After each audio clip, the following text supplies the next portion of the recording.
Ô, rapaz, aos poucos o público tá melhorando. Vocês só tinham um aluno? Cadê ela, inclusive? Sai daqui. O nome dela é a de óculos. Joana, né? Veio hoje não, né? Tá errado. Tá, tudo ok aqui. Tá, barrinha de som. Vamos nós. Meus amores, boa tarde a todos, né? Boa tarde, boa tarde, boa tarde. Boa terça-feira para vocês. Bem, alguns eu tô vendo aqui pela primeira vez, né? Se não me viram antes, ainda me chamo Lucas, certo? Eu tô aqui a convite do Adriano, colega de longas datas aí. E tava com esse tempinho livre na terça e na sexta, ele me convidou para assumir aqui algumas aulas com vocês. E eu gosto dessa ideia de cursinho, dessa ideia de vivência. Eu acho essa ideia de intensivo muito bacana. Como é um projeto que me agrada, cá estou eu.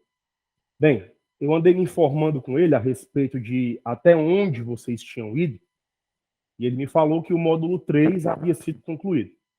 Como hoje é meu terceiro dia aqui, e a ideia do extensivo é essa, é a cada encontro um novo capítulo, uma nova aula, terceiro dia, juntos, terceira aula da apostila de vocês. Então, quem está com o módulo aí, é a parte que fala de gases perfeitos, certo? Introdução ao estudo da termodinâmica. Então, passa essa parte de calor sensível e latente. É o terceiro ponto, terceiro tópico. Eu não sei qual é a página. É a página do quê, hein? 274. Maravilha. Então, quem quiser acompanhar aí com a apostila, pode acompanhar. Quem quiser pegar dicas aí, pode ficar à vontade também. Meus queridos, gases. Gases. O que é que nós precisamos saber quando falamos de gases? Professor, o que é que gases têm de tão importante que existe um ramo da física só para estudar gases? Bem, dos estados físicos da matéria, segundo a ideia da física clássica, gases é o estado mais complexo. Gases apresentam alta movimentação molecular.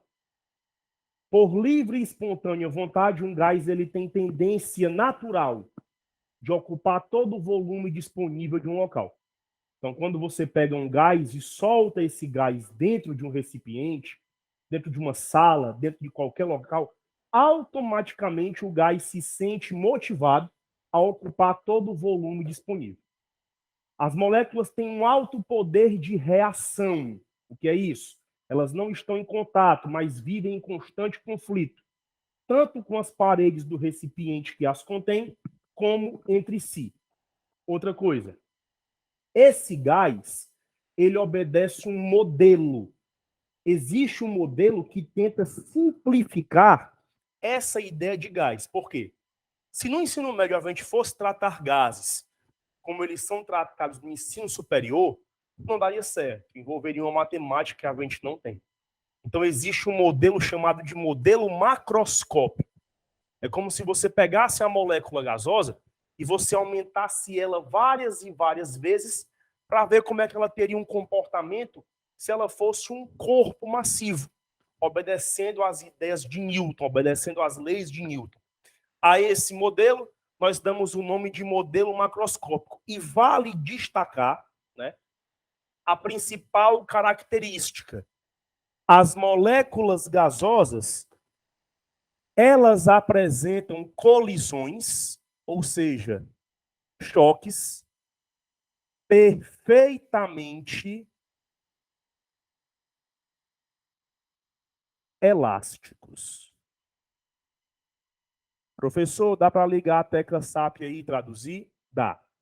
Quando as colisões são perfeitamente elásticas, quando os choques são perfeitamente elásticos, o que é que isso significa?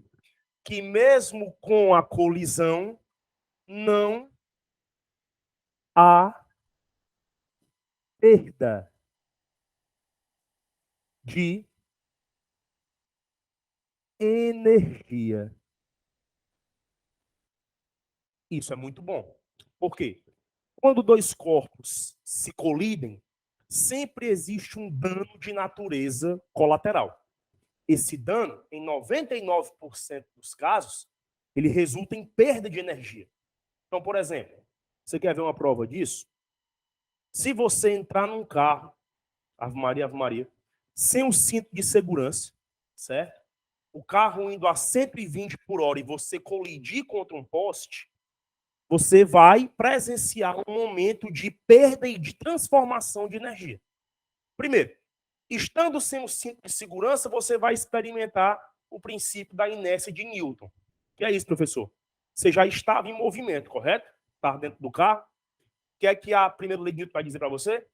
Todo o corpo ele tende a permanecer em repouso ou em movimento uniforme, desde que a resultante das forças que agem sobre ele seja igual a zero. Então, como você já havia em movimento, nenhuma força estava agindo sobre você, você vai ter uma tendência a continuar em movimento. O que é que acontece? No momento da colisão, existiu a ação de uma força que vai brecar o movimento do carro.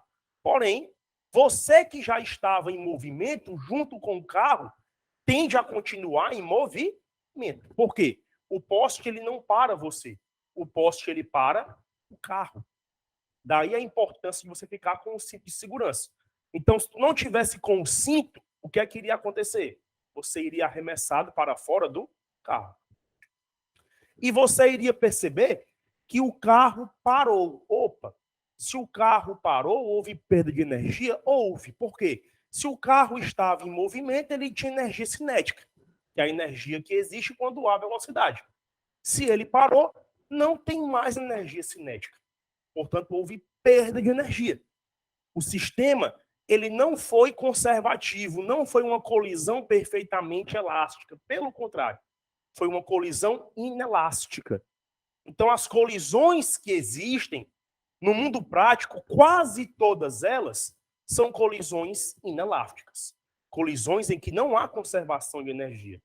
Mas aqui, para os gases, nós dizemos que o modelo macroscópico do gás prega colisões perfeitamente elásticas. Ou seja, mesmo que as moléculas sofram colisões entre si ou entre as paredes do recipiente e elas continuam com a mesma energia que elas tinham antes, sem problema algum. Outra coisa importante, os gases, eles apresentam propriedades de expansão e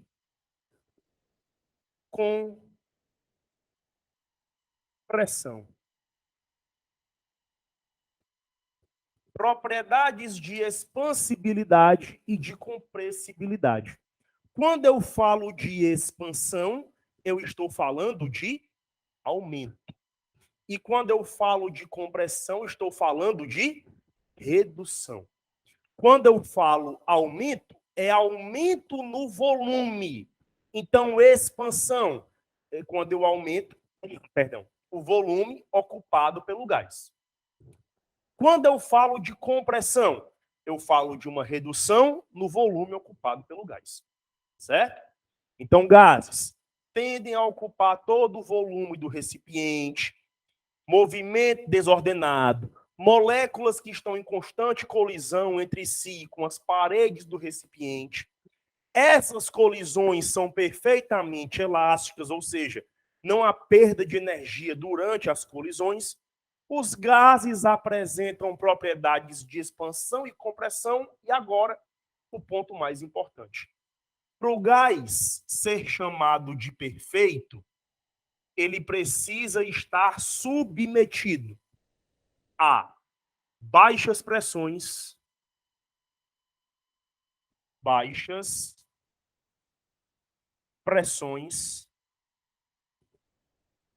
e altas temperaturas. Baixas pressões e altas temperaturas. Então, meus amores, olha como você entendeu o conceito. É lindo. Não faz todo sentido do mundo. Eu estou acabando de dizer para você que o gás ele tem uma tendência espontânea de ocupar todo o volume disponível. O gás ele quer isso. Então, enquanto houver espaço, o gás quer ocupar aquele espaço. Vamos para uma situação bem grosseira mesmo. Essa sala aqui, vamos imaginar que essa sala ela comporte tranquilamente, confortavelmente, 40 pessoas. Certo? Só um exemplo. Mas aí eu não sei o que foi que aconteceu, deu uma doida em mim, no Adriano aí, na sexta-feira, umas cachaça doida aí, trouxemos para cá 200 pessoas para colocar dentro dessa sala. Será que as 200 pessoas elas vão se acomodar do mesmo jeito que as 40 se acomodavam? Com certeza não. Se o espaço aqui foi projetado para 40 pessoas, quando eu coloco 200 pessoas, eu vou ter excesso de capacidade, correto? Resultado, vai ser mais difícil você se mexer. Vai ser difícil até você respirar. Portanto, colocando muita gente aqui, colocando uma grande quantidade de pessoas, eu estou aumentando a pressão sobre essas pessoas. Tem mais gente se espremendo uma contra as outras. É o caso do gás. O gás ele não gosta de ficar em locais com muita pressão. Por quê? Aumentando a pressão sobre o gás, eu estou impedindo que aquele gás ocupe um volume maior, ocupe uma região maior. Professor, e por que altas temperaturas? Temperatura não é o nível de vibração molecular? Não é o nível de energia cinética média das moléculas de um corpo? Quanto maior a temperatura, mais as moléculas vão vibrar, mais elas vão se agitar. Lembre-se que as moléculas gasosas possuem um alto grau de liberdade. São moléculas muito livres, que se agitam muito. Por isso que o gás ele tem que ter baixas pressões para ocupar o máximo de volume possível e altas temperaturas, para que as moléculas sejam o mais livre possível, para que elas possam vibrar o máximo possível. Então, todo o gás ideal precisa estar sob baixas pressões e altas temperaturas. Tudo bem até aqui? Tranquilo? Essa é a ideia inicial de gases. Galera, os gases, vocês aprenderam com certeza no ensino médio de vocês, eles possuem as chamadas variáveis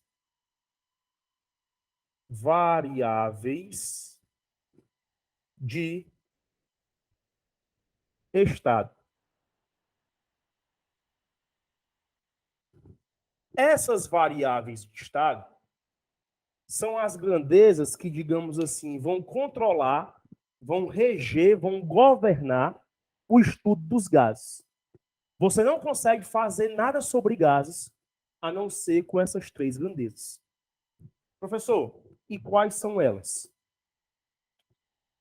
Pressão é a primeira. Pressão é a primeira. Volume é a segunda. Temperatura é a terceira. Pressão, volume e temperatura. Essas são as três variáveis de estado que regem, que governam, que controlam o estudo dos gases. 99% das questões de prova que vocês vão encontrar por aí, sejam de Enem, sejam de vestibulares tradicionais, falam sobre as variáveis de estado.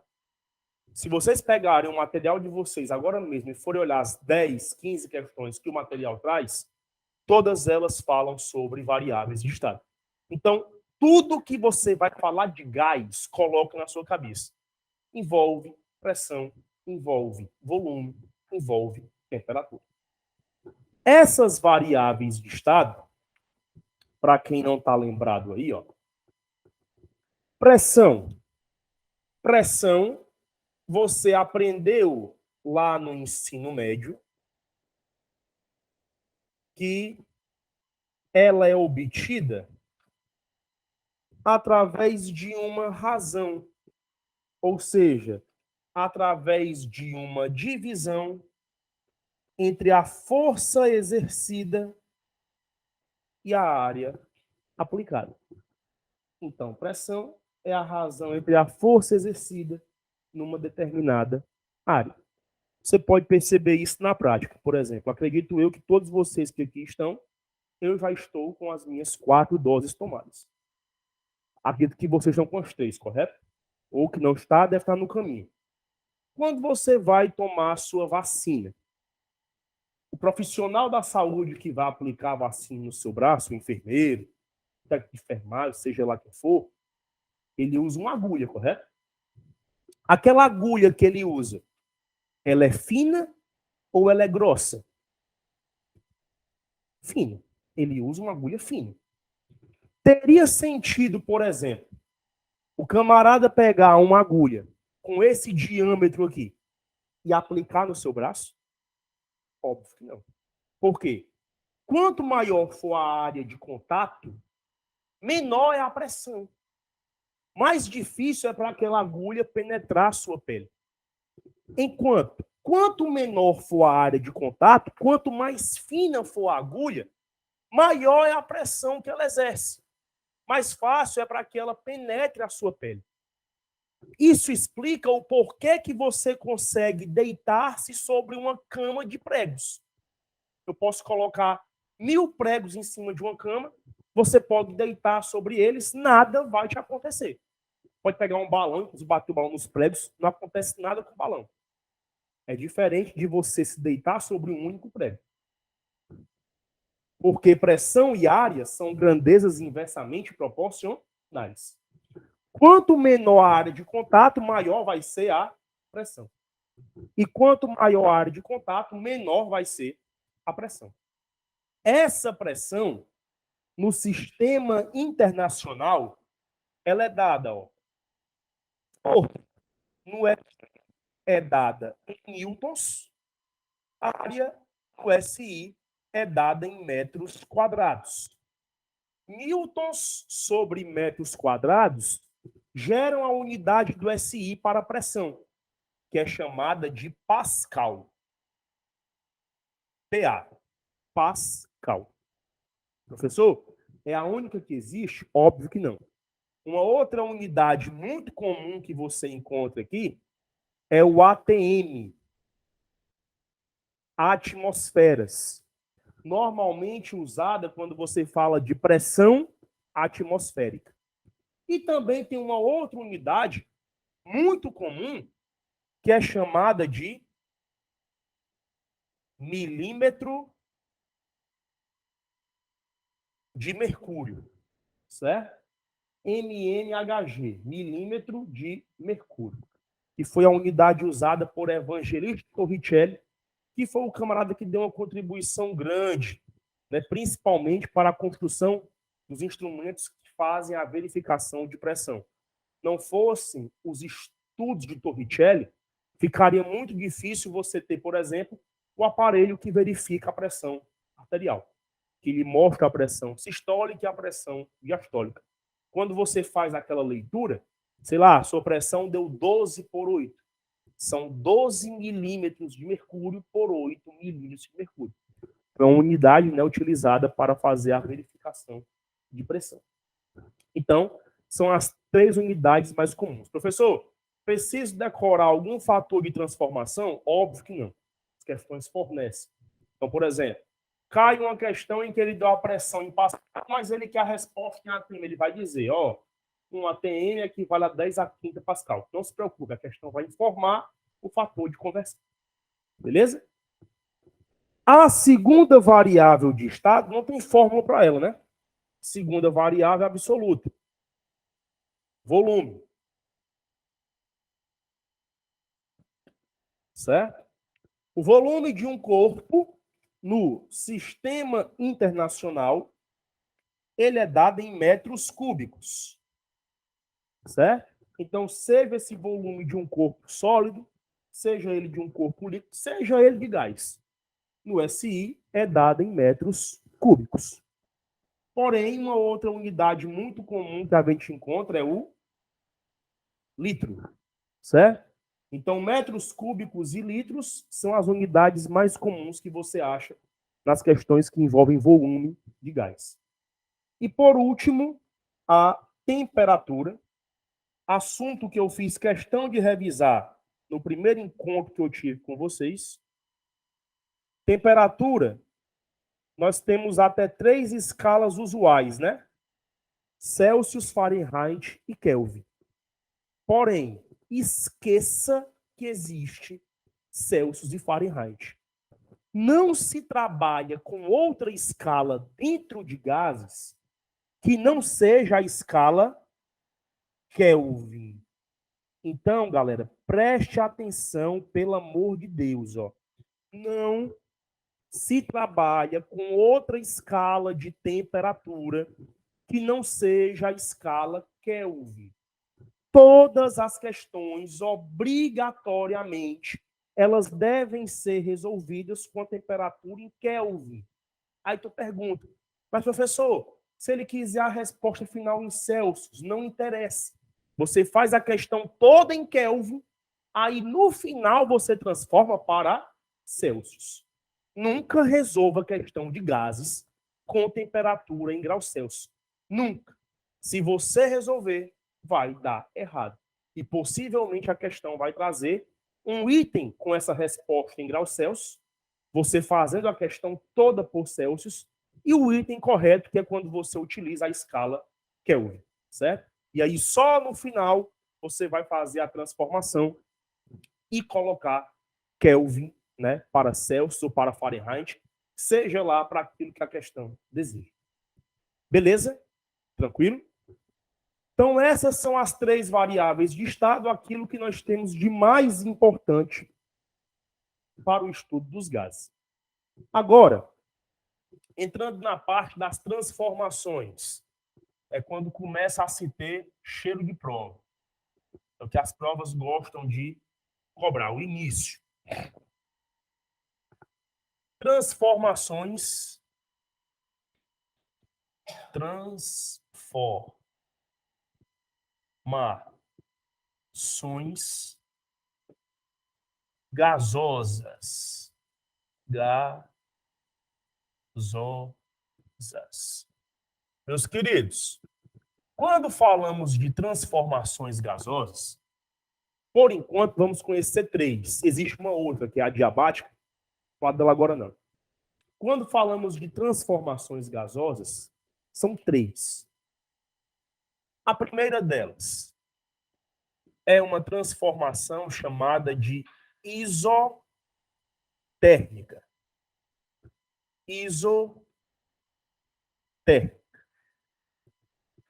Moçada, prefixo iso, ele vem do latim mesmo. Então, iso, mesmo. Térmico vem de temperatura.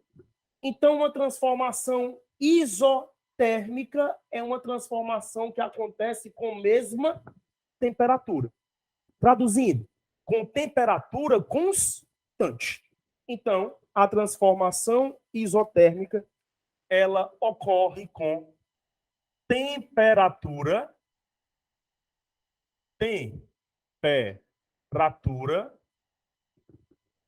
constante. Aí, meu filho, presta atenção, presta atenção.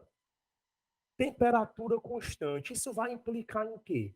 Ó, professor, o senhor acabou de me mostrar que existem 3 variáveis de estado: pressão, volume e temperatura.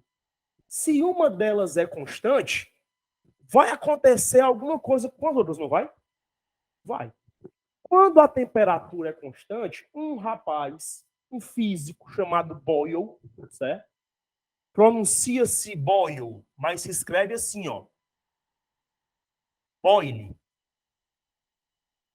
Um rapaz chamado Boyle percebeu que, dentro de transformações isotérmicas, cuja temperatura permanece constante durante todo o processo, pressão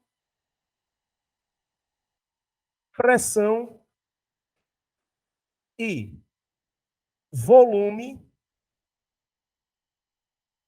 são inversamente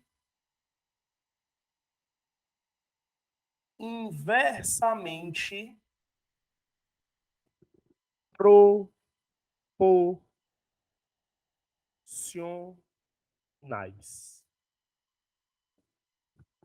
Olha como isso aí faz sentido. Me diz uma coisa. Quando você tem um volume, por exemplo, você pega uma seringa, você enche aquela seringa de água.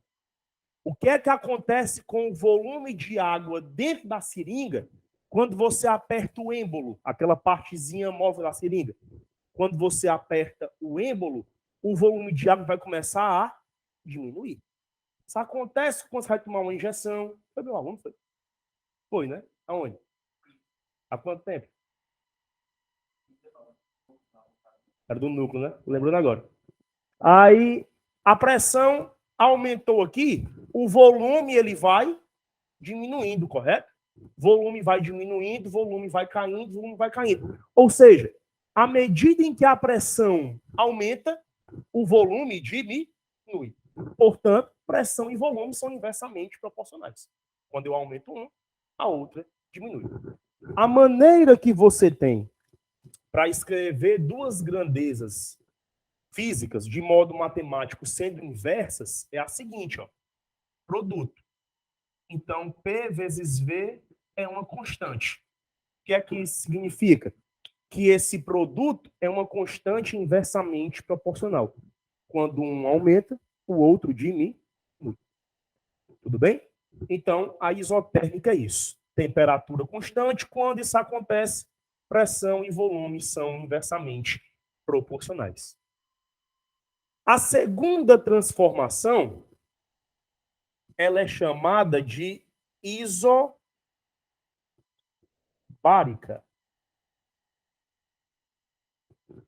Isobárica. Quando a transformação ela é isobárica, iso vem de mesmo. Bárica vem de barômetro. Para quem não sabe o que é isso, é um instrumento que faz a medição, a verificação da pressão. Ou seja, mesma pressão, pressão constante. Então, dentro da transformação isobárica, nós temos pressão constante. Pressão constante. Galerinha, quando a pressão é constante, dois rapazes se dedicaram a esse estudo. Um tem um nome bem exótico, certo? O nome dele, professor, o nome dele? Bem engraçado, ó. O nome dele é Gay-Lussac. Gay-Lussac é o primeiro, certo? Aí teve um rapaz que deu um complemento ao estudo dele, né? Gay-Lussac e Charles foram os dois físicos responsáveis pelo estudo das transformações isobáricas. Que foi que eles notaram, Gay-Lussac e Charles? Que quando a pressão ela era constante, volume e temperatura eram grandezas diretamente proporcionais. Então, ó, Gay-Lussac e Charles perceberam que volume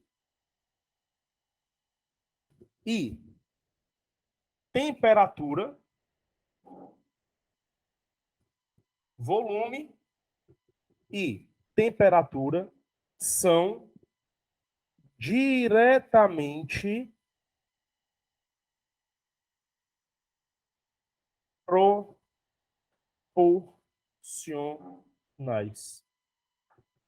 Diretamente proporcionais. Ou seja, quando uma aumenta, a outra também aumenta. Isso faz sentido. Ó. Temperatura não é o nível de vibração molecular? Então, quanto maior a temperatura, maior vai ser a vibração. Se eu pego uma quantidade X de gás, coloco dentro de um recipiente e eu esquento esse recipiente, as moléculas vão vibrar mais, vão ter mais colisões com as paredes, elas vão aumentar o volume que elas ocupam. Certo? Então, à medida em que a temperatura aumenta, o volume ocupado pelo gás também aumenta. À medida em que ela diminui, o volume ocupado pelo gás também diminui. Pense comigo. Se duas grandezas inversamente proporcionais eu escrevo através de um produto, duas grandezas diretamente proporcionais eu escrevo através de uma divisão, de uma razão. Então, a razão entre volume e temperatura é uma constante diretamente proporcional. Beleza?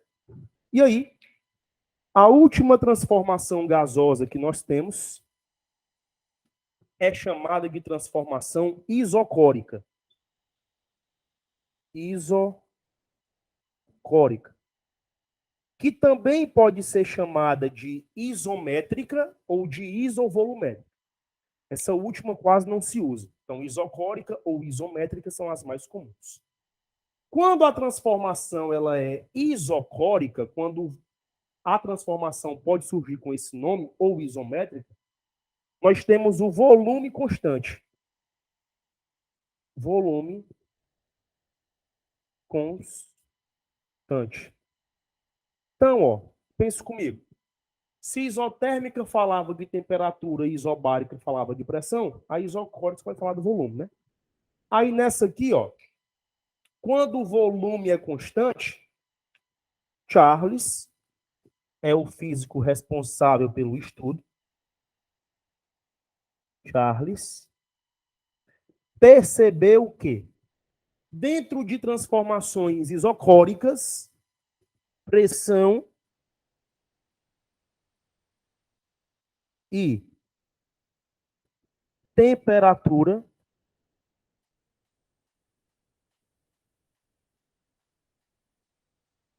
são diretamente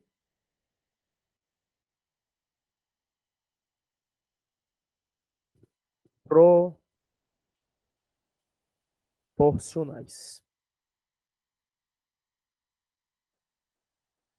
Ou seja, quanto maior a pressão, maior a temperatura e vice-versa. Aqui eu também vou escrever através de uma razão. Então, a razão, pressão e temperatura também é uma constante diretamente proporcional. Certo? Então, essas são as três transformações mais importantes. Isotérmica, temperatura constante. Isobárica, pressão constante. Isocórica, volume constante. Na isotérmica, pressão e volume são inversamente proporcionais. Faço um produto. Na isobárica, volume e temperatura são diretamente proporcionais. Faço uma razão. E na isocórica, pressão e temperatura são diretamente proporcionais. Faço uma razão. Uma outra equação também importante que a gente vai ter aqui, que eu adoraria demonstrar para vocês, eu gosto de mostrar as coisas, mas é porque aqui não temos matemática para isso, é a chamada equação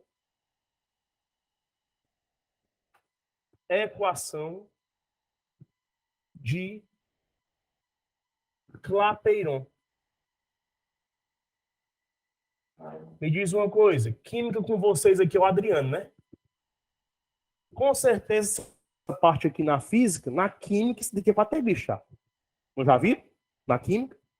Aí, com certeza, lá na química, o Adriano ele deve ter mostrado para você essa equação. Por quê? Porque essa equação ela envolve a constante de Avogadro. E a constante de Avogadro é um assunto 100% químico. Para quem está esquecido, a equação ela é assim, ó. Por você nunca rezei tanto. Certo? Pressão vezes volume é igual a número de mols vezes a constante real dos gases vezes a temperatura. Por você nunca rezei tanto. Galera, essa equação, digamos assim, ela é a equação mais geral. Ela é a equação mais abundante. Ela é aquela que trabalha com as mais variáveis. Então, quando você fala de transformações mais completas, para não restar dúvida, as questões normalmente trabalham com a equação de Clapeyron. Professor, esse R, o senhor disse agora há pouco que ele é a constante real dos gases, né? É. Essa constante real dos gases, ela tem dois valores possíveis.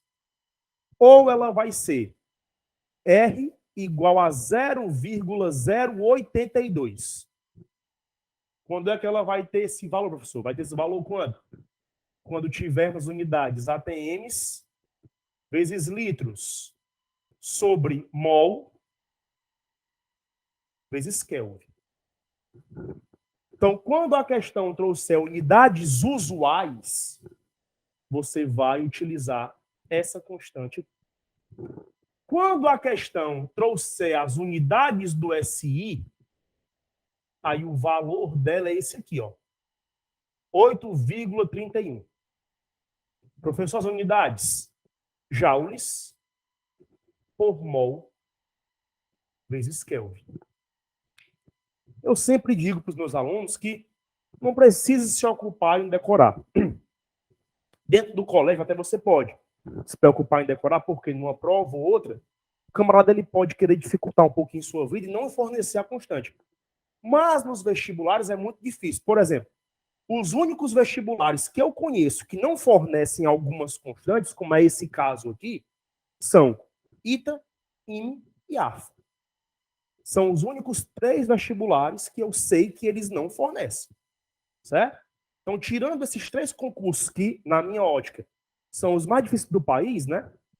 ITA, IME, você já conhece. AFA, para quem não sabe, é a Academia da Força Aérea, da Aeronáutica. Também é difícil de entrar.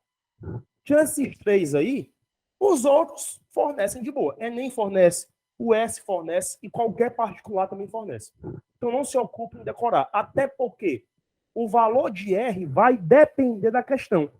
Tem questão em que ele vai querer que você utilize a unidade usual e tem questão em que ele vai querer que você utilize o SI. Tranquilo? Lembrando que temperatura aqui só pode ser trabalhado em Kelvin. Nenhuma outra unidade que não seja Kelvin.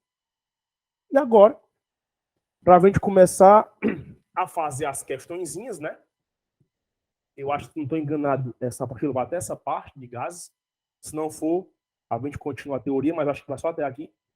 Lei geral dos gases, você pode aprender olhando para cá, para essa equação. Pense comigo.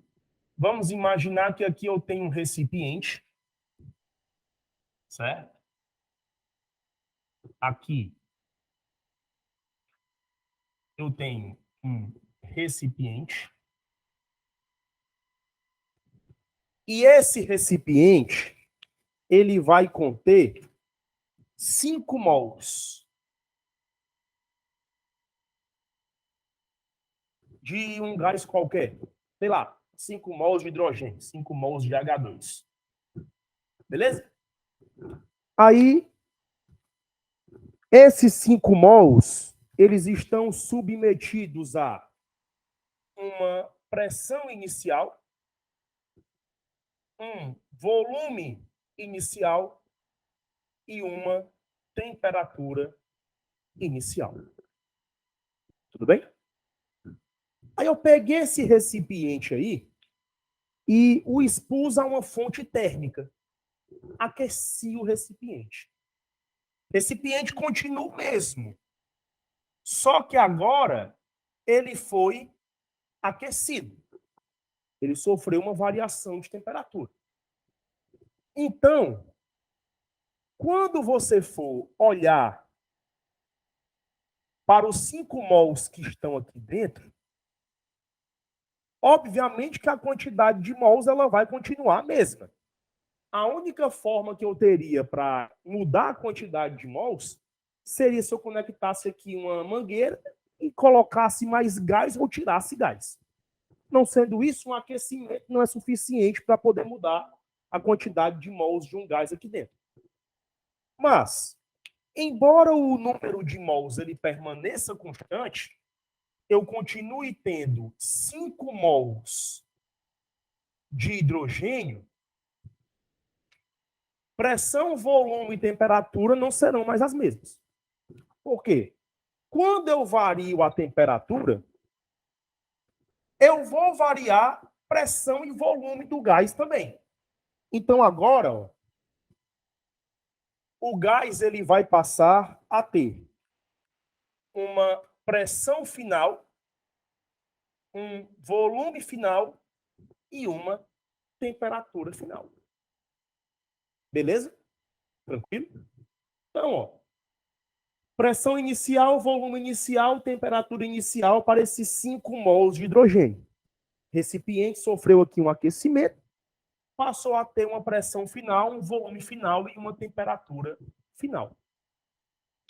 Meus amores, se eu escrever a equação de Clapeyron para esse primeiro recipiente que está aqui, veja se você concorda comigo.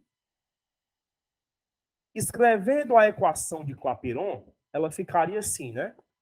Pressão seria P0, então eu boto P0 aqui. Vezes volume seria V0. Então eu boto V0 aqui. Número de mols é N, né? Não existe número de mols inicial e final. Então o número de mols é N. A constante real dos gases também é a mesma. Chamo de R. Ela é chamada de universal por isso, porque ela é a mesma para todos os gases. Que multiplica a temperatura, que vai ser T0. Beleza? Eu posso pegar esse T0 que está aqui multiplicando e passar para cá, dividindo, não posso? Aí eu obtenho, ó, que N vezes R é igual a P0 vezes V0 dividido por T0. Vou chamar isso aqui de situação 1. Então, fica dessa forma. O produto NR é igual a P0, V0, T0. Se eu fizer a mesma coisa agora com o segundo recipiente, se eu aplicar a equação de Clapeyron também sobre ele, ficaria assim, né? Ó.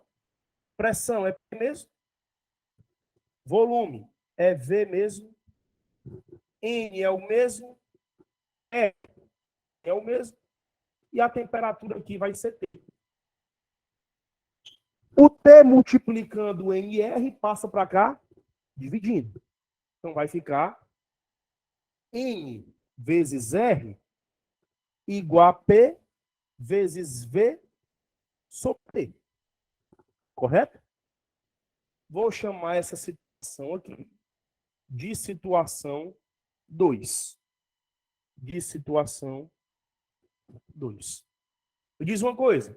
O que é a equação 1 e o que é que a equação 2 elas têm em comum? O que é que aparece igual nas duas? Produto NR, correto? Então, o produto NR, ele é comum às duas equações. Se ele é comum às duas, eu posso dizer que NR é igual a NR, não posso? E quando igualo NR com NR, nasce isso aqui. P0 vezes V0 sobre T0 igual a P VV sobre T. Essa aqui é a chamada lei geral dos gases, certo? As condições de pressão inicial, volume inicial e temperatura inicial são iguais às condições de pressão final, volume final e temperatura final. Quer ver uma coisa legal? Só com a lei geral dos gases você consegue fazer surgir qualquer relação dessa aqui. Seja ela isotérmica, seja ela isobárica, seja ela isocórica. Quer ver? Se a transformação for isotérmica, quem é que fica constante? Isotérmica, temperatura é constante. Então, se a temperatura é constante, T0 é igual a T. Se T0 é igual a T, eu posso cancelar. Aí me sobra, ó, P0 vezes V0 igual a P vezes V. Ó, produto, pressão, volume, isotérmico. Professor, se for isobárico, pressão não é constante? Se a pressão é constante, P0 e P são iguais. Aí eu posso, ó, simplificar. Me restando V0 sobre T0 é igual a V sobre T. Olha aqui para isobárica, ó. V sobre T. Razão, volume e temperatura. Razão, volume e temperatura. E no último caso, ó, se a transformação for isocórica, volume constante, V0 é igual a V. Posso cancelar. Fica, ó, P0 sobre T0 igual a P sobre T. Aqui, ó. P sobre T. Por isso que ela é chamada de lei geral, porque ela vale para qualquer tipo de transformação gasosa que você tem. Tudo bem? Tranquilo? Então, galera, isso é o que a parte inicial de gases, né? Ela vai cobrar de vocês. Já são aqui 6h17. Vamos lá, né? 29, 27. Beleza. Então, vamos aqui começar a resolver, né? Algumas questõezinhas. Quem está com sua apostila aí, seu módulo aí, vamos mandar abraço. Deixa só eu bater aqui uma foto desse quadro que eu sabia que eu...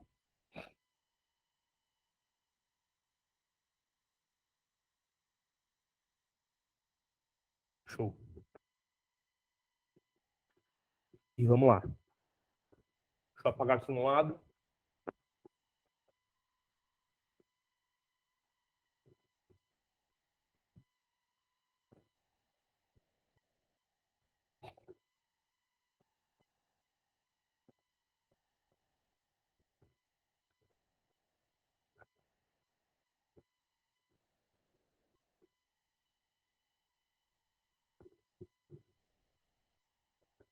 Módulo.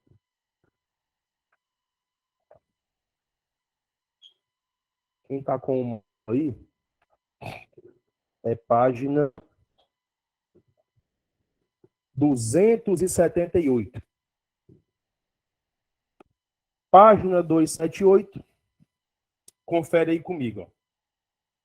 Uma panela de pressão contendo água, ao ser colocada no fogo, irá receber calor proveniente da chama, devido à diferença de temperatura entre elas.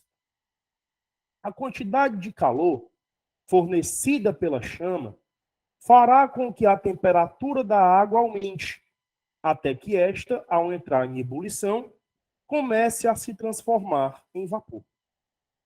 O vapor permanecerá preso dentro da panela, entre a água e a tampa, até que a pressão P seja suficientemente grande para abrir a válvula de segurança. Após a abertura da válvula, o vapor V é liberado, ocorrendo assim uma expansão gasosa e, consequentemente, a realização de trabalho. Marque a alternativa cujo gráfico representa o processo de transformação gasosa no interior da panela de pressão antes da abertura da válvula. Importante. Se liga aqui, ó. Vamos imaginar que, óbvio, vai ficar igual, né? Mas vamos imaginar que isso daqui seja a representação de uma panela de pressão. Então, aqui. Assim.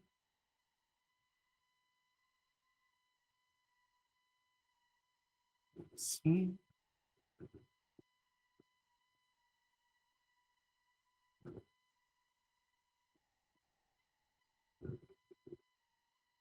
Tem uma válvulazinha aqui, né?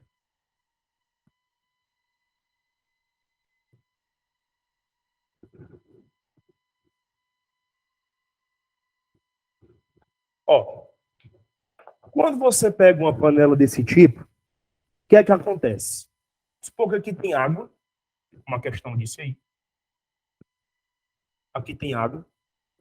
E essa panela está submetida a uma fonte térmica. Fonte térmica essa que vai ficar fornecendo calor a regime constante. Os amores, o que é que vai acontecer? Por que essa panela ela tem um cozimento mais eficiente do que as outras? Quando você altera a pressão, você vai alterar diretamente o ponto de ebulição da água. Por exemplo, sob condições normais de pressão, a água ela ferve a 100 graus Celsius. Dentro de uma panela de pressão, não. Dentro de uma panela de pressão, onde a pressão ela é maior, a água ela vai ferver a 120, 130 graus Celsius. Ou seja, você encontra a água líquida acima de 100 graus Celsius. Por isso que essa panela ela oferece um cozimento mais efetivo, um cozimento mais rápido. O que é que vai acontecer? Antes dela liberar a válvula de segurança, ela começa a soltar aqui, ó, vapor. Vapor, ele começa a subir. E esse vapor vai ficando retido aí. Vai ficando retido, retido, retido, até chegar um ponto em que a tampa não suporta mais e a válvula de segurança é aberta, fazendo aquele que você escuta da panela de pressão. E aí a válvulazinha começa a mexer, a pressão máxima de vapor sai, o vapor começa a escapar, o pezinho começa a ficar girando. Mas a questão, ela quer saber o gráfico que representa o processo antes do vapor começar a escapar. Pense comigo. Um gráfico pressão por temperatura, como é que ele poderia ser representado? Pressão por volume, quer dizer. Pressão por volume, como é que ele pode ser representado? Já que a temperatura é quem está variando, né? Pense comigo aqui, ó. Se houvesse uma variação de volume, se o gás ele ocupasse um volume, por exemplo, maior do que aquele que a panela pode oferecer, o que é que iria acontecer com a panela? Se o gás, repetindo a pergunta, se o gás ele precisasse ocupar um volume maior do que aquele que a panela pode oferecer, o que é que iria acontecer com a panela? E o que é que ia acontecer depois? Caso o gás precisasse de mais espaço, a panela iria explodir. Então, se houvesse uma variação de volume muito grande, se a panela, por exemplo, suporta 10 litros, mas eu tenho aqui 12 litros de gás, 12 litros de vapor, a panela não iria aguentar, ela iria estourar. Isso acontece quando, por exemplo, a válvula de segurança da panela apresenta defeito. Então, antes da panela abrir a válvula de segurança e o gás começar a escapar, nós vamos ter um aumento de pressão a volume constante, correto? O volume não vai estar variando. O volume do gás só vai variar enquanto a válvula de segurança estiver aberta. Com a válvula fechada, o volume do gás permanece igual ao volume da panela. Por quê? Se ele fosse maior, a panela viria a explodir. Então, um gráfico que pode simbolizar aumento de pressão com volume constante, ele teria mais ou menos esse formato aqui, ó.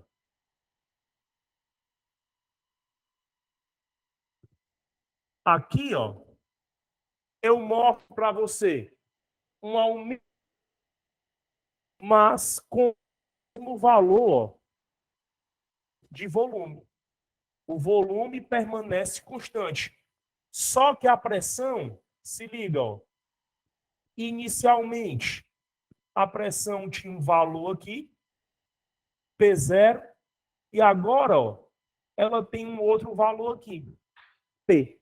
Então, estou te mostrando um gráfico em que a pressão está aumentando, mas o volume está permanecendo constante. Tem algum gráfico que se pareça com esse aí? Letra A não pode ser, porque a letra A está mostrando um aumento de volume com pressão constante. Então, letra A está falso. Letra B é o correto. Ó. Na letra B, você está vendo aí um aumento de pressão com o volume permanecendo constante. Na letra C, não pode ser, porque a letra C está mostrando uma hipérbole. Então, aqui ela está mostrando o quê?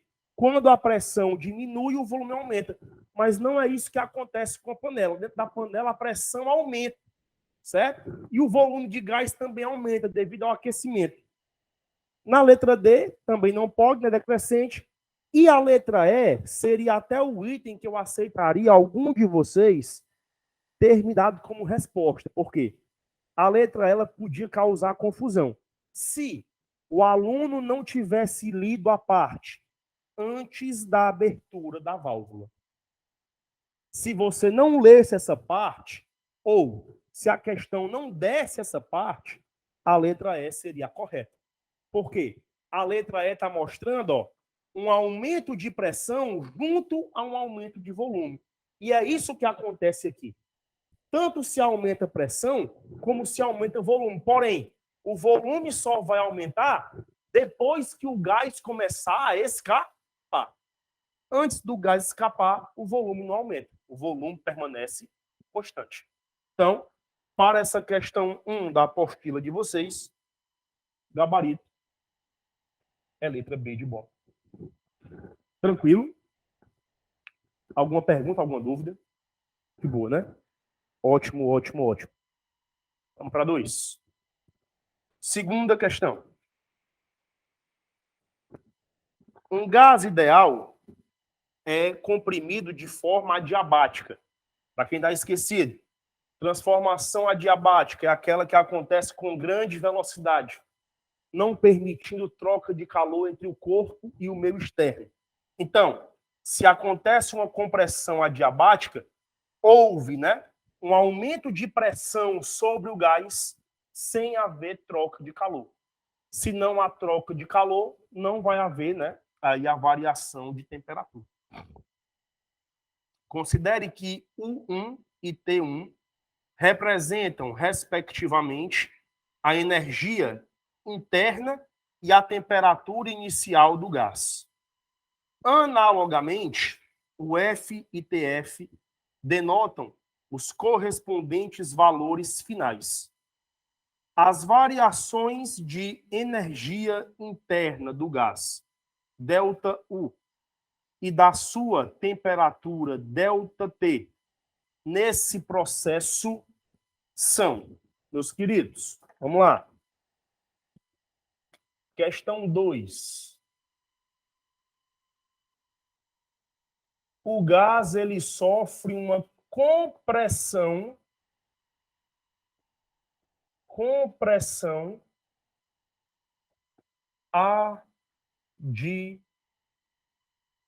adiabática. Me diz uma coisa. Para comprimir um gás, você precisa fazer uma força grande sobre ele ou uma força pequena? Uma força grande, correto? Então, para comprimir o gás, você aplica uma força grande sobre ele. Comprimir o gás significa aumentar a pressão sobre o gás. É você empurrar o gás, você amassar o gás. Quando você provoca uma compressão, você tem aumento de pressão sobre o gás. Pensa comigo. Pressão e temperatura são diretamente proporcionais. Quer ver como isso é verdade? Acredito eu que vocês aqui, com certeza, alguma vez na vida, já viram aquelas bombas de encher. Serva de encher colchão inflável, serva de encher pneu de bicicleta. Faça o seguinte, quando você viajar e levar aquele colchão inflável, repare o que é que acontece com o tubo da bomba quando você fica ali fazendo o movimento de encher. Você fica o tempo todo puxando, empurrando, puxando, empurrando, puxando, empurrando. Se você colocar a sua mão em cima do cilindro da bomba, você vai perceber que o cilindro está quente. Vai perceber que ele esquenta. Justamente por quê? Estava fazendo uma pressão ali, uma pressão o tempo todo, empurrando, empurrando, empurrando, empurrando. Aumento de pressão vai provocar aumento de temperatura, certo? Então, aumento de pressão provoca aumento de temperatura. Por quê?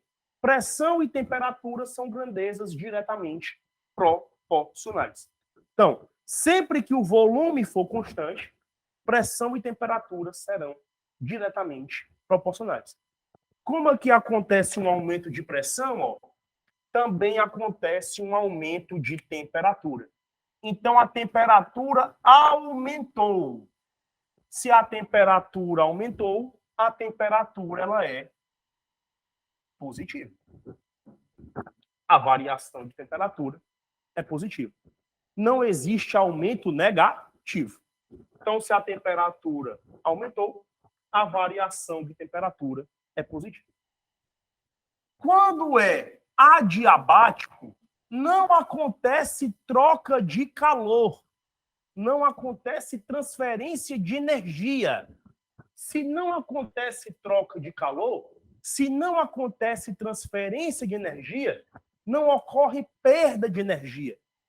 A energia interna do gás permanece a mesma. Ela permanece constante.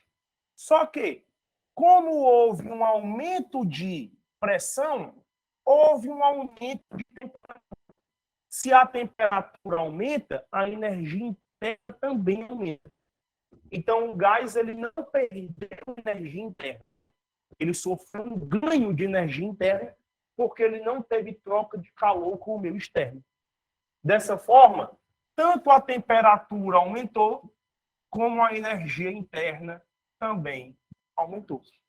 Então, a variação de temperatura é maior do que zero, a variação de energia interna é maior do que zero. Tem algum item que fala isso daí? Delta T maior do que zero e delta U maior do que zero. Letra A, logo de cara, né? Então, letra A, gabarito da questão 2 do módulo de vocês. Então, houve aumento de temperatura e houve aumento de energia interna. Tranquilo até aqui? De boa? Ótimo, ótimo. Vamos para 3. 6,33. Terceira.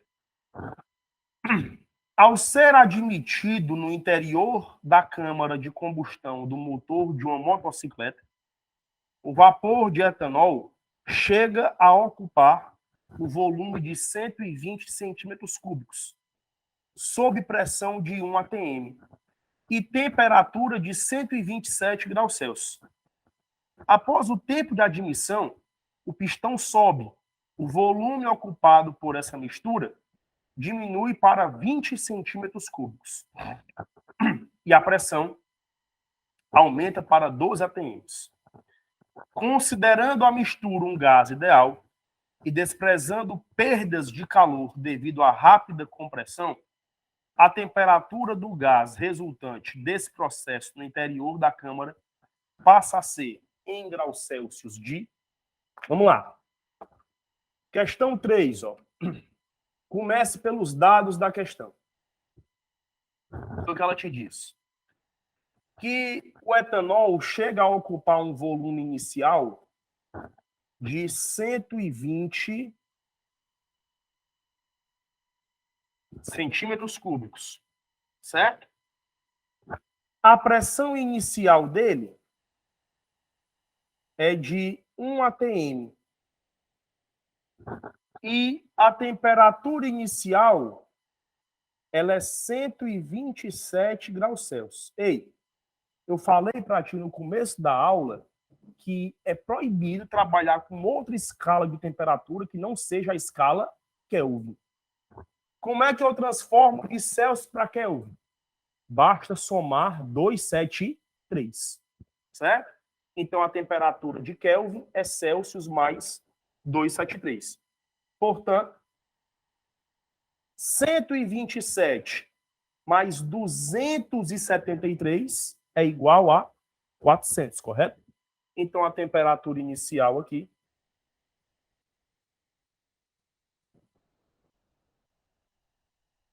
é 400 Kelvin. O que é que ele diz? Ó? Depois, né? O pistão sobe e o volume diminui. O volume V, ele passa a ser de 20 centímetros cúbicos. E a pressão, ela passa a ser de 12 atms, certo? Ele quer saber qual será, né, a nova temperatura em graus Celsius. Então, galera, se eu tenho pressão inicial, volume inicial e temperatura inicial, tenho o volume final e a pressão final. Para descobrir a temperatura final, eu posso utilizar a Lei Geral dos Gases, não posso? A Lei Geral dos Gases, ela nos diz, ó, P0 vezes V0 sobre T0 é igual a P vezes V sobre T. Beleza? Então fica, ó, P0, 1 atm, vezes V0, 120 centímetros cúbicos. Isso aqui dividido por 400 Kelvin, igual a nova pressão, 12 atm. Então, eu boto aqui 12 atm, vezes o volume, 20 centímetros cúbicos, sobre a temperatura T que você quer descobrir. Aí, ó, ATM você manda embora com ATM. Centímetro cúbico você pode simplificar com centímetro cúbico. Resposta final vai ser em kelvins, que é a unidade de temperatura. Simplificando aqui as contas, ó, eu posso mandar um zero do 120 embora com um zero do 400. 12 e 20 são múltiplos, não são? Posso simplificá-los. Posso simplificar aqui tudo por 4. Aí fica, ó, 1, que multiplica 3. 4 vezes 3 é 12, né? Isso aqui dividido por 400, igual, ó, a 12, que multiplica 20 por 4. 5. 5. Aí isso aqui sobre T. Certo? Posso simplificar de novo, ó. Esse 3 e esse 12, ambos por 3. Aqui fica 1 sobre 400, igual 12 por 3, 4. 4 vezes 5, 20. Isso aqui dividido por T. Aí, ó, T vezes 1 é T. Igual. 4 vezes 2 é 8. Certo? Com 1, 2, 3 zeros, você tem aqui 8.000, né? 8.000 kelvins. Mas, quando você olha aqui, ele está pedindo, né, para você determinar a temperatura em graus Celsius, correto? Em graus Celsius. Então, ó, o que é que você vai ter aqui? A temperatura de Celsius é igual à temperatura de Kelvin menos 273. Beleza? Então, a temperatura de Celsius vai ser 8.000 menos 273, né? Que dá quanto? 8.000 menos 273.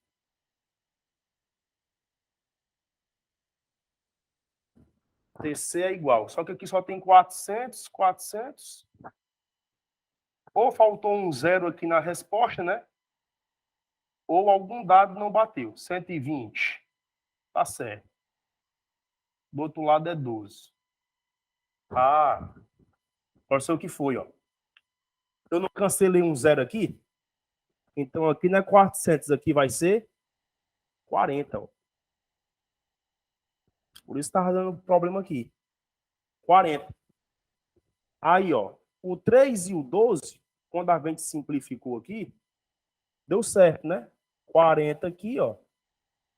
3 e 12, ambos por 3, fica 4. 4 vezes 5 é 20. Então não vai ficar 8.000, vai ficar 800. 800 Kelvin. Só porque a gente tinha cancelado aqui o zero, né? E aqui a gente colocou como se tivesse cancelado. Certo? Por isso que deu problema. Aí vai ficar 800 menos 273. 800 menos 200 dá 600, né? E 600 menos 73 dá 527, né? 527, resposta correta. 527 graus Celsius nos dá como gabarito aí a letra C. Agora sim. Então, letra C, resposta correta. Então, o único problema aqui foi ter esquecido de colocar o 40, né? Colocamos foi 400 ao invés de 40. Pessoalmente, falta de atenção. Tinha cancelado, mas quando foi reescrever, recebeu como 400. Então, 527 graus Celsius, resposta correta da questão 3. A próxima. Pagando aqui.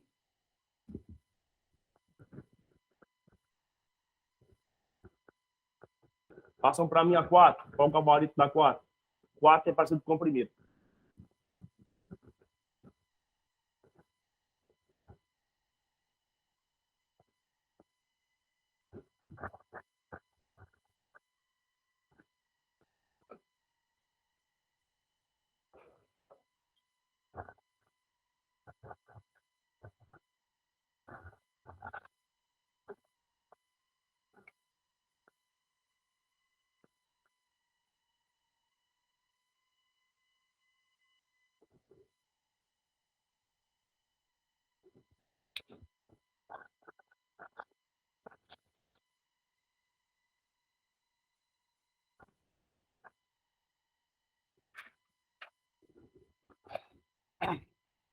E aí, já sabe? Ué.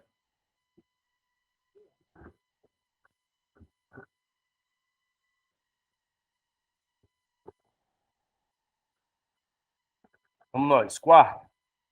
Certa quantidade de gás oxigênio, confinado em um cilindro hospitalar, passa por uma transformação isovolumétrica, ou com volume constante, né? Em que sua temperatura aumenta. Assinale a seguir o diagrama pressão P versus volume V, que esboça essa transformação. Galera, isovolumétrico, o volume tem que ser constante, correto? E a temperatura tem que aumentar. Pense comigo. Se a temperatura aumenta, a pressão também aumenta. Então, vamos lá. Como é que eu posso escrever um gráfico? Como é que eu posso fazer um gráfico aqui? Em que o gráfico, se você olhar todos eles aí, pressão, né? Ou volume. Pressão ou volume. Então, pense comigo. A pressão tem que ser, aliás, o volume tem que ser constante, já que ele disse que é isovolumétrico, mas a temperatura aumenta. Se a temperatura aumenta, a pressão também aumenta, porque temperatura e pressão são diretamente proporcionais. Então, ó, para o volume ser constante, o gráfico tem que ser assim. O gráfico tem que ser assim. E com a temperatura aumentando, ó, a pressão também aumenta. O único gráfico que mostra isso é a letra E. Então, ó, mesmo valor de volume, pressão mudando. Então, letra E, resposta correta, idêntica, né, à questão primeira. A B, ó, ela não pode ser a resposta porque aqui percebe que não é isovolumétrico. À medida em que você vai aumentando a pressão, o volume também vai, ó, aumentando. Certo? Na B está mostrando um aumento tanto de pressão como de volume. E a questão está dizendo que a transformação ela é isovolumétrica. Se é isovolumétrica, é volume constante. Então, só poderia ser resposta de volume constante ou a D ou a E. Aí, por que não pode ser a D? Porque a D ela mostra a pressão diminuindo. Se a pressão diminui com volume constante, é porque a temperatura também diminui. Mas ele fala aqui que a pressão aumentou. Aliás, que a temperatura aumentou. Então, como a temperatura aumenta...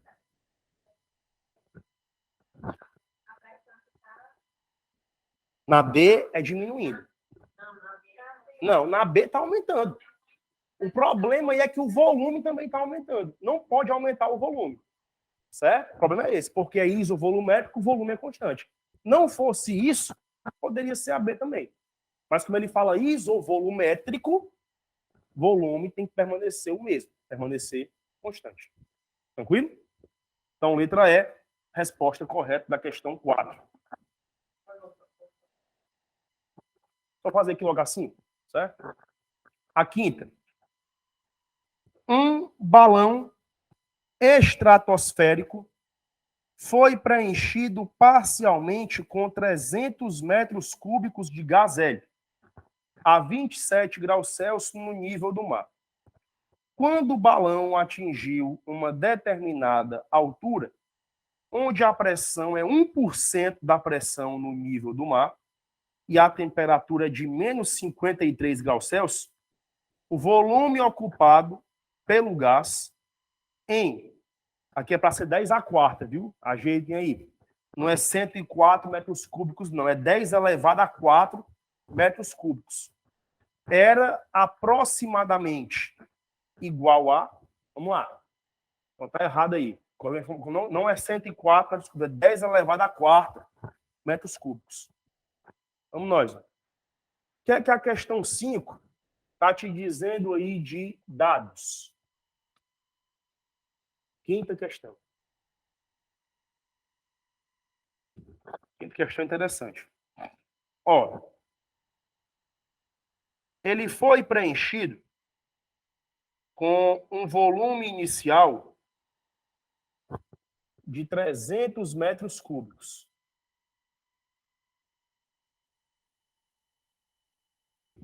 Certo? E ele estava a uma temperatura inicial de 27 graus Celsius. Porém, 27 graus Celsius não se usa. 27 graus Celsius equivale a 300 Kelvin, né? Só somar com 273.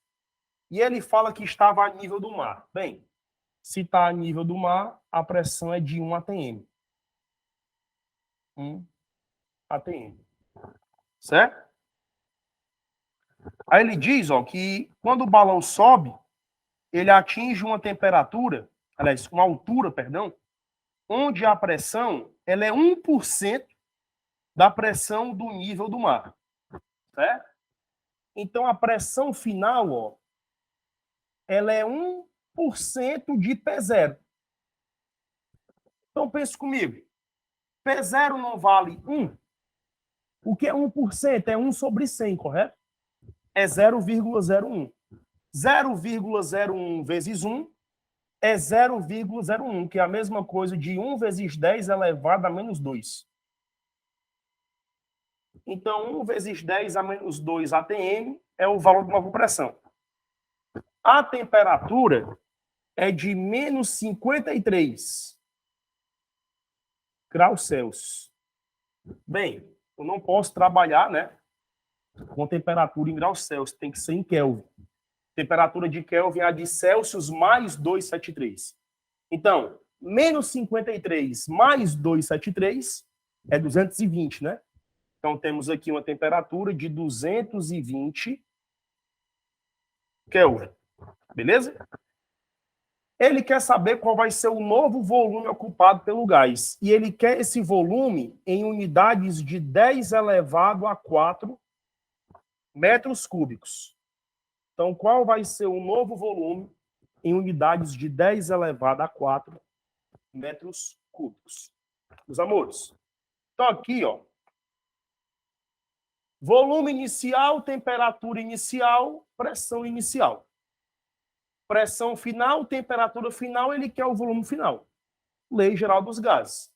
Então, eu faço P0 vezes V0 sobre T0 igual a P vezes V sobre T. Então, vai ficar P0, 1 atm, vezes V0, 300 metros cúbicos. 300 metros cúbicos.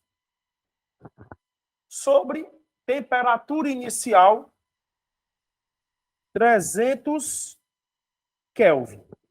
300 Kelvin. Isso aqui igual a pressão final, 1% da pressão inicial. Então, fica 1 vezes 10 a menos 2 atms. Vezes volume final, quero descobrir. Então, boto aqui, vezes V.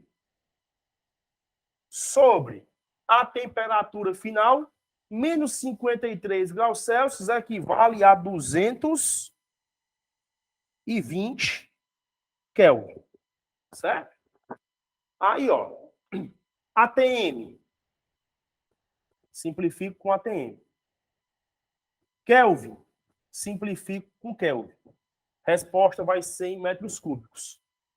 Bom, eu posso mandar logo esse 300 embora com esse 300 aqui. Simplificar as minhas contas. Aí fica, ó, 1 aqui, né?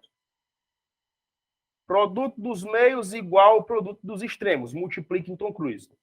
1 vezes 10 a menos 2, que multiplica V vezes 1, é 1 vezes 10 a menos 2, que multiplica o valor de V. Isso aqui igual a 220 vezes 1, que é 220. O 1 vezes 10 a menos 2 multiplicando, passa para cá, dividindo. Então, V é 220 dividido por 1 vezes 10 elevado a menos 2. Matematicamente falando, nós não podemos ter no denominador nem potência e nem raiz, correto?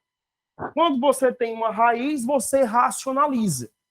E quando você tem uma potência, você transfere para o numerador, invertendo o sinal do expoente. Então, aqui fica, ó, 10 a menos 2, sobe para cá, 10 ao quadrado.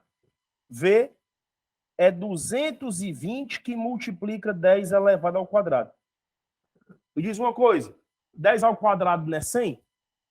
É só colocar 2 zeros aí no 220. Então, V fica, ó, 220 com 2 zeros, 22.000 metros cúbicos. Mas ele não quer a resposta em metros cúbicos. Ele quer a resposta em 10 a quarta metros cúbicos. Então, o que é que eu faço? Ó? Desloco 1, 2, 4 casas para a esquerda. E aí eu obtenho, ó, V igual a 2,2, que multiplica 10 a quarta metros cúbicos. Então, em unidades de 10 a quarta metros cúbicos, a resposta é 2,2. E 2,2 nos dá como gabarito a letra D de dado. Certo? Letra D, resposta correta. Temos aí 4 minutos. Tu tinha pedido a questão 8, né? Deixa eu ver se ela é grande. Figura mostra o gráfico da pressão versus o volume de um ciclo, composto por uma sequência de 4 transformações termodinâmicas. Transformações que vão do ponto A ao B, do C ao D, são isobáricas, pressão constante. Transformações que vão do A ao B, do B ao C e do D ao são isométricas. As pressões indicadas no gráfico são P1, 2, 10 a quinta, P2, 6, 10 a quinta. Os volumes são V1, 0,05 e V2, 0,2. Assinala a alternativa que apresenta trabalho realizado pelo gás, que é termodinâmico. Então, quando eu for falar de trabalho, na aula que vem, explicar o que é trabalho, e as 2 leis a gente vai estudar aqui. Beleza? Não é para estar aqui agora não, porque aqui não vai ter esse assunto. Tranquilo? Então, meus queridos, qualquer dúvida que vocês tenham, até a questão 7, né, que é a questão que interessa para a gente, podem mandar que a gente tira, beleza? Essa questão 8, que fala de trabalho, a gente não falou de trabalho ainda. Então, quando eu explicar trabalho, primeiro que nós vamos fazer isso daqui, a 8ª, tranquilo? Então, qualquer dúvida, pergunta, só mandar no grupo do WhatsApp aí que nós estamos por lá. Cheiro no zóio. Até mais.